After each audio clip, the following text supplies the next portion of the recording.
صدیوں پرانی بات ہے، کسی گاؤں میں ایک عقل مند اور نیک لوہار اپنے جوان بیٹے کے ساتھ رہتا تھا۔ اس گاؤں میں ان کا پرانا سا ایک مکان تھا جس میں 2 ہی کمرے تھے۔ ایک کمرے میں وہ باپ بیٹا رہتے اور دوسرے کمرے کو انہوں نے استبل بنا رکھا تھا جہاں ان کا گھوڑا رہتا تھا۔ وہ گھوڑا بہت شاندار اور نہایت اعلیٰ نسل کا تھا۔ سالوں پہلے بوڑھے لوہار کو کسی نے گھوڑے کا بچہ تحفے میں دیا تھا اور اس نے بھی ایک باپ کی طرح اسے پالا۔ وہ ہمیشہ کہتا تھا اس کا ایک نہیں 2 بیٹے ہیں۔ جب وہ گھوڑا جوان ہوا تو چاروں اور اس کی خوبصورتی کی دھوم مچ گئی۔ دور دور سے لوگ اسے دیکھنے آتے اور اس کی تعریف کیے بنا رہ نہ پاتے۔ کچھ عرصہ گزرا تو ساتھ والے گاؤں کے ایک رئیس کو بھی اس گھوڑے کی خبر ملی۔ اسے گھوڑے پالنے کا بہت شوق تھا۔ ایک دن وہ لوہار کے گھر آیا اور گھوڑے کو دیکھ کر اس قدر متاثر ہوا کہ اس نے بوڑھے کو بلایا اور اسے منہ مانگی قیمت کی پیشکش کی۔ لوہار نے معذرت کرتے ہوئے کہا، یہ گھوڑا نہیں میرا بیٹا ہے اور اپنی اولاد کو کوئی فروخت نہیں کرتا۔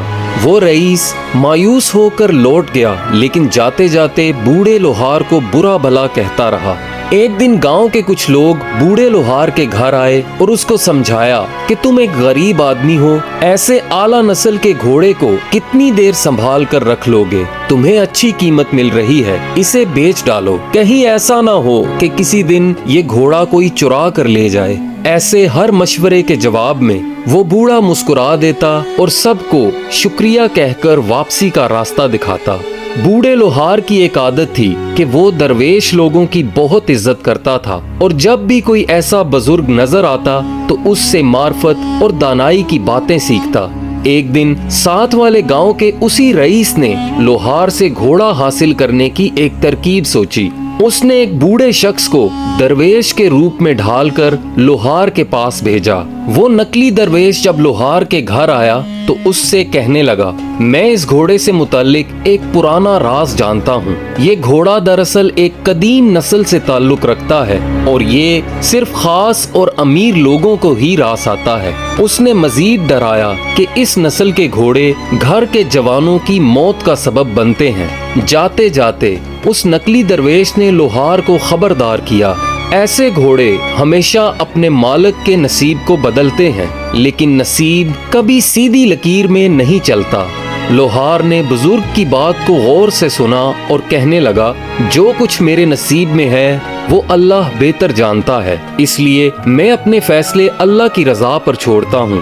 اگر یہ گھوڑا واقعی آزمائش کا سبب ہے تو میں اس کا سامنا کرنے کے لیے تیار ہوں، لیکن میں اسے کسی قیمت پر فروخت نہیں کروں گا کیونکہ میں نے اسے اپنے بیٹے کی طرح پالا ہے۔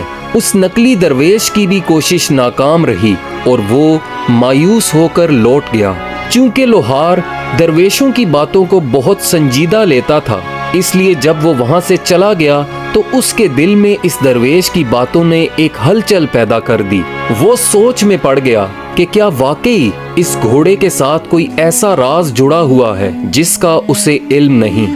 پھر ایک ایسا دن آیا جب وہ اور اس کا بیٹا حسب معمول صبح اٹھے تو دیکھا کہ ساتھ والے کمرے کا دروازہ کھلا ہوا تھا اور گھوڑا وہاں سے غائب تھا۔ پریشان ہو کر وہ دونوں آس پاس دیکھنے لگے مگر کوئی سراغ نہ ملا۔ بوڑھے لوہار نے اپنے بیٹے کو گھوڑے کی تلاش میں بھیجا۔ وہ کئی دن جنگلوں اور پہاڑوں میں بھٹکتا رہا لیکن گھوڑے کا کوئی نام و نشان نہ تھا۔ جب وہ گھر واپس لوٹ رہا تھا تو دوسرے گاؤں کے رئیس نے اپنے کچھ کارندے بھیجے اور انہوں نے لوہار کے بیٹے کو پکڑ لیا اور اسے بہت مارا پیٹا۔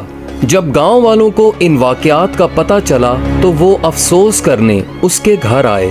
جن لوگوں نے لوہار کو گھوڑا بیچنے کا مشورہ دیا تھا انہوں نے جھٹ سے اسے تانا دیا کہ تمہیں سمجھایا تھا گھوڑا بیچ دو، لیکن تم اس وقت اپنی اکڑ میں تھے اور ہماری بات نہ مانی۔ اب ہم تمہاری بدقسمتی پر افسوس ہی کر سکتے ہیں کہ گھوڑا بھی گنوا بیٹھے اور بیٹا بھی زخمی ہو گیا۔ لوہار ان سب کی باتیں سنتا رہا، پھر بڑے اطمینان سے بولا، بھائیو تمہارا بہت بہت شکریہ کہ تم سب میرے پاس آئے اور ہمدردی کا اظہار کیا، مگر مجھے یہ بات سمجھ نہیں آئی کہ اس میں بدقسمتی کہاں سے آ گئی۔ یہ درست ہے آج صبح وہ گھوڑا اپنے کمرے سے غائب تھا اور اسے ڈھونڈتے ہوئے میرے بیٹے کو بھی زخمی کیا گیا۔ اس حد تک تو بات درست ہے، مگر اس کے بارے میں ابھی سے تم لوگوں نے یہ کیسے طے کر لیا کہ یہ سب میری بدقسمتی ہے؟ گاؤں والے اس کی بات سن کر بڑے حیران ہوئے اور آپس میں کہنے لگے، شاید صدمے کی وجہ سے بڈھے کا دماغ سٹھیا گیا ہے۔ یہ بدقسمتی نہیں تو اور کیا ہے کہ ہزاروں کی مالیت کا گھوڑا بھی چوری ہو گیا اور بیٹا بھی زخمی ہوا۔ بڑبڑاتے ہوئے وہ سب لوگ وہاں سے واپس چلے گئے۔ اس بات کو ابھی 3 دن گزرے تھے کہ اچانک وہ گھوڑا گھر واپس لوٹ آیا۔ جب وہ گھر میں داخل ہوا تو اکیلا نہ تھا، بلکہ اپنے ساتھ وہ جنگل سے صحت مند اور اعلیٰ نسل کے 5 گھوڑے اور بھی لے آیا۔ پورے علاقے میں اس خبر کی دھوم مچ گئی۔ لوگ آ کر بوڑھے لوہار کو مبارکباد دینے لگے۔ جو لوگ اسے گھوڑا گم ہو جانے پر تانے دیتے رہے، انہوں نے اعتراف کیا کہ ہم نے اس روز غلط بات کی تھی۔ گھوڑے کا چلے جانا دراصل تمہاری بدقسمتی نہیں بلکہ خوش قسمتی تھی۔ دیکھو آج ایک کی جگہ تم 6 گھوڑوں کے مالک بن گئے ہو۔ لوہار نے حیرت سے یہ تبصرے سنے اور کہنے لگا، بھائیو مجھے ایک بار پھر تمہاری باتوں کی سمجھ نہیں آئی۔ یہ درست ہے کہ میرا گھوڑا واپس آ گیا اور وہ اپنے ساتھ 5 گھوڑے اور بھی لے آیا، مگر اس میں خوش قسمتی کی بات کہاں سے آ گئی؟ گاؤں والے یہ سن کر اپنا سا منہ لے کر رہ گئے اور کہنے لگے، بڈھا 6 گھوڑوں کا مالک کیا بنا؟ یہ تو گھمنڈی ہو گیا۔ یہ کہنے کے بعد وہ سب لوگ وہاں سے واپس لوٹ گئے۔ لوہار اور اس کے بیٹے پر اب کام کی ذمہ داری بڑھ گئی تھی، کیونکہ ایک کی بجائے انہیں اب 6 گھوڑوں کی دیکھ بھال کرنا تھی۔ کچھ دنوں بعد ایک عجب واقعہ پیش آیا۔ بوڑھا لوہار اور اس کا بیٹا گھوڑوں کے ساتھ تھے کہ اچانک ایک جنگلی گھوڑا بگڑ گیا اور اس نے زوردار جھٹکا دے کر لوہار کے بیٹے کو زمین پر گرا دیا۔ گرنے کی وجہ سے اس کی ایک ٹانگ ٹوٹ گئی۔ لوہار نے صبر سے کام لیا، لیکن اسے اس درویش کی باتیں یاد آنے لگیں۔ جب گاؤں والوں تک یہ خبر پہنچی تو پورا گاؤں بوڑھے لوہار کے گھر امڑ آیا۔ چند ایک نے صاف گوئی کے ساتھ اعتراف کیا کہ بابا جی آپ ہی ٹھیک تھے اور ہم غلط تھے۔